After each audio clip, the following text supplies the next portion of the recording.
Good morning. We're on day 6 of our spiritual Couch to 5K. So just a little bit of a recap. We wake up, we say Jesus' name, and we make the sign of the cross to orient ourselves in that direction. We follow that up with a few minutes of prayer. Once again, just solidifying that we're pointed in the direction of Christ that day. Later on that day, whenever we have our personal time, we bring God into that. We bring Christ into that. We ask Him to intentionally be a part of whatever we're doing, whatever free time we have. Then, yesterday we talked about two things. First, making the sign of the cross and praying before our meals.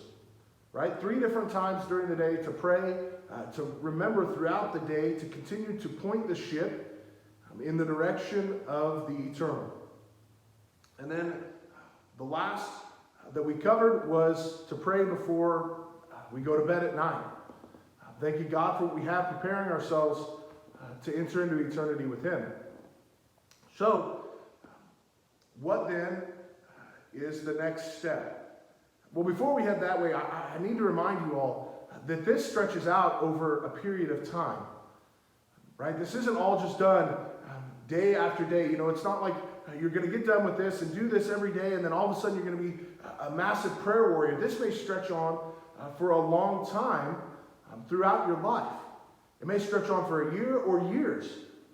Or it could be this is just what you needed to get back on the right track. Whatever it is, be patient. Be patient with yourself.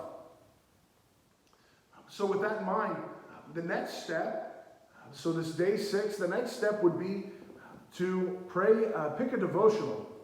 Many of us have a commute in the morning, right? Or some idle work that we're doing throughout the day. Basically downtime where we can do whatever. I would suggest, and it's been suggested to me, it's been suggested for a millennium, 2 millennium almost, to pray the rosary, right? Or some sort of prayer to Mary.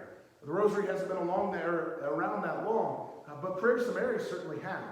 Asking her intercession as the Mother of God, asking her intercession as our protector. So that's what I would suggest is pick a Marian devotional, but pray it when you're in that idle time, on your way to work, or when you're vacuuming at home with the kids, or whatever, at the park, it doesn't matter. Whatever that idle time is throughout your day, say a rosary, or say some sort of devotional. Another devotional that the church is really pushing right now is a devotional to St. Joseph. We need more devotion to him in our lives. The model father, the model protector of the family. We need that. So whatever it is, fill the idle time of your day with some sort of devotion, or at least if you can't fill it, make that a part of the idle time. Like I said, I like to refer to it as drive time.